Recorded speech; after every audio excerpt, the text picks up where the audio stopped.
Outside Denver, Colorado, engineers are doing something that's never been attempted before. Stacking 131 feet of fresh concrete directly on top of a dam that's been standing for 70 years. Not beside it, on top of it. When it's done, this will be the largest roller-compacted concrete dam raise ever attempted. And the reason Denver spent 20 years fighting to build it will change how you think about where America's water is going. To understand why Denver Water spent 2 decades fighting to build this thing, you have to understand a flaw that was baked into the city's water system from the very beginning.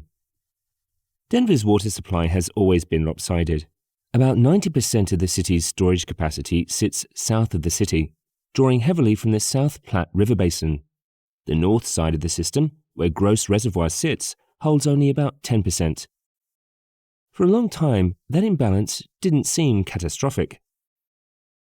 Then came 2002. A brutal drought swept across Colorado that year, and Gross Reservoir dropped to just 10% of its capacity.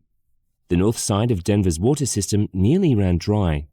It wasn't a close call in the abstract sense. It was the kind of close call that keeps water utility managers awake at night for decades afterwards. And the wildfires made it worse.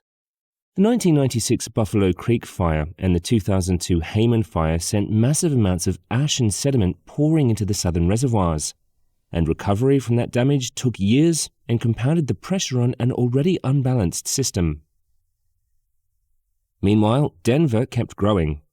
The metro population expanded by 38% since 2000, and the utility now serves 1.5 million people on roughly the same storage capacity it had in the late 1970s.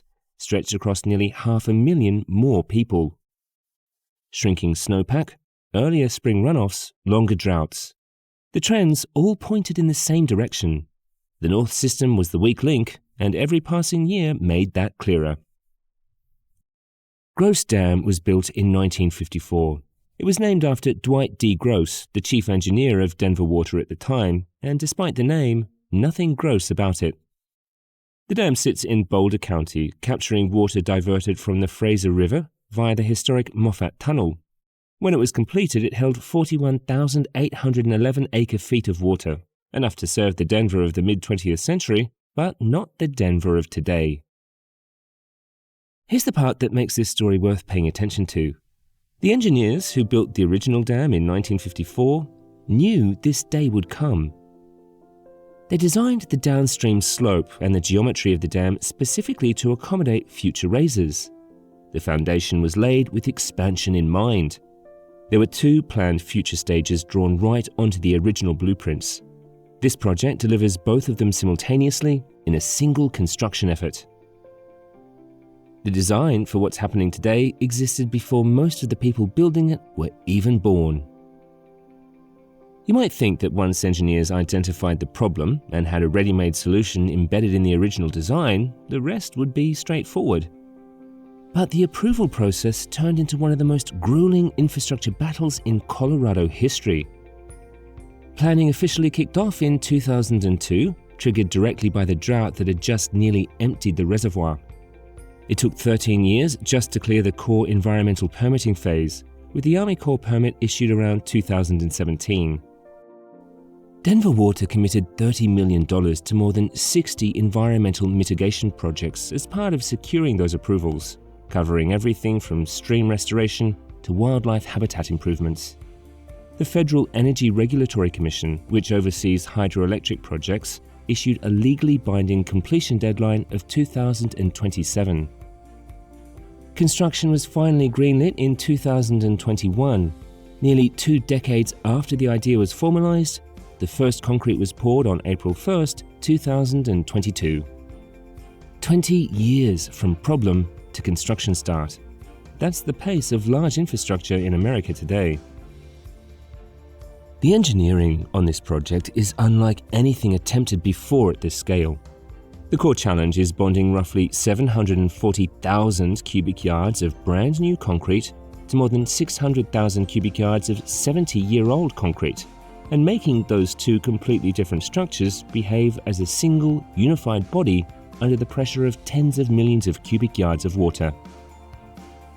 The dam type itself is changing.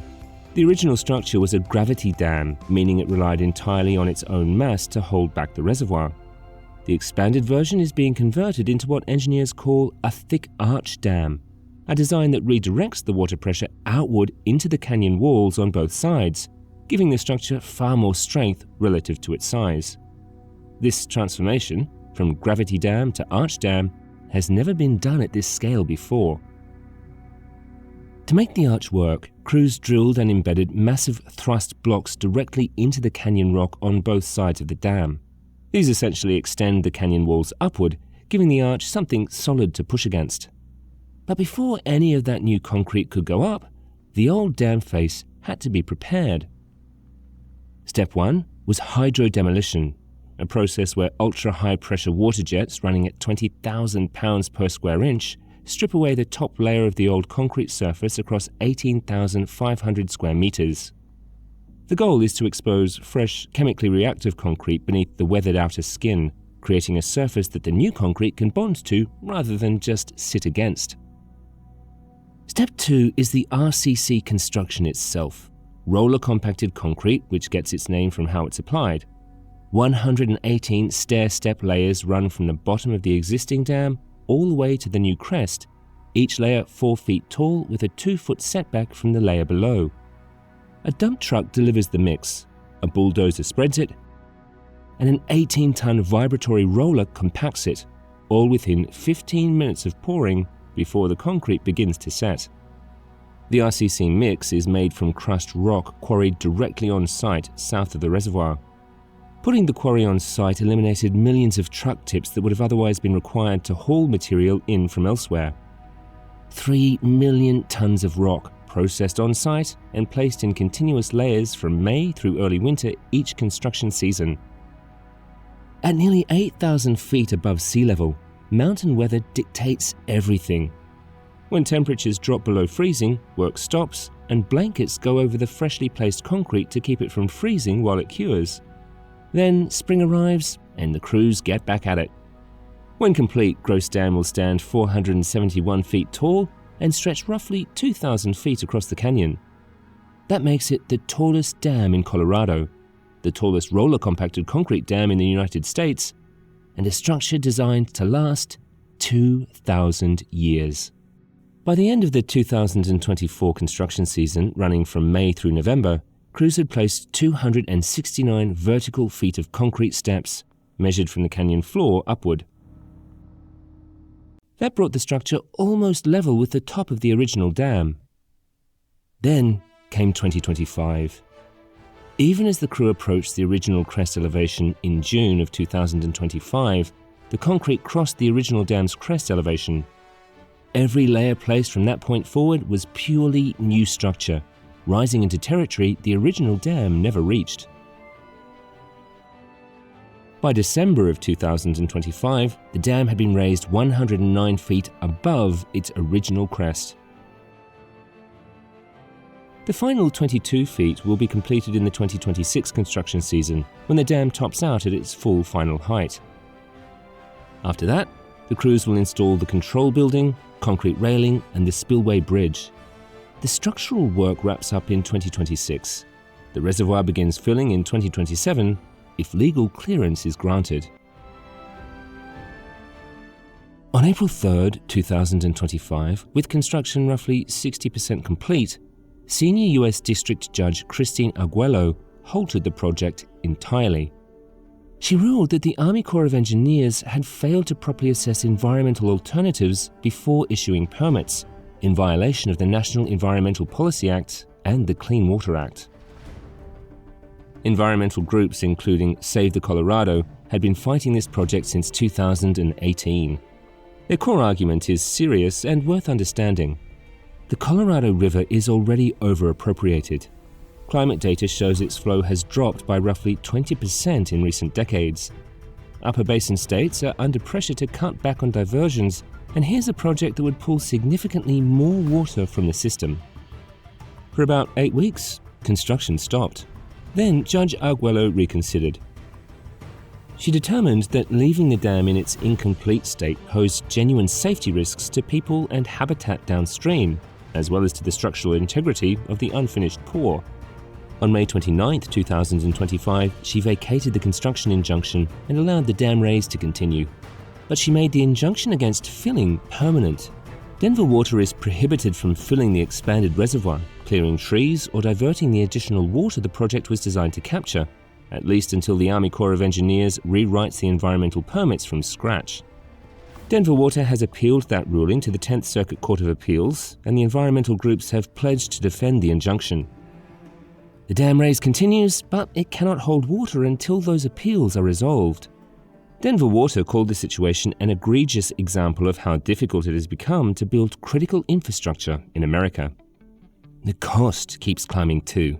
The original contract came in at $531 million and has since been amended to approximately $602 million, driven by budget revisions in 2023 and 2026, with the ongoing legal fight likely to add more.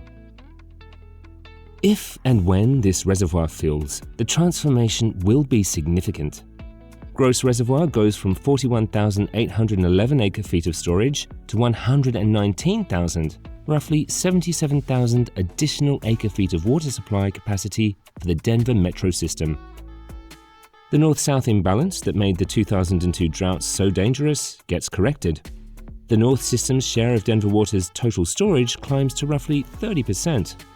That's the difference between a system with a structural vulnerability and one with a genuine drought buffer built into the northern half. The dam is engineered to last 2,000 years with proper maintenance. It took 2 decades of planning, 7 agencies, $30 million in environmental mitigation, a world record engineering first, a mid-construction legal halt, and a filling injunction that still hasn't been resolved. All of that for a dam that may yet be prevented from holding the water it was built for. The dam is nearly built. The question hanging over everything is whether it will ever be allowed to do its job. Here's what we'd love to know from you. Do you think the legal injunction blocking the reservoir from filling is the right call, protecting an already strained Colorado River system? Or does the water security argument for 1.5 million people outweigh it? Drop your take in the comments. Thank you for watching it, and subscribe for more MegaBuilds stories. See you in the next one.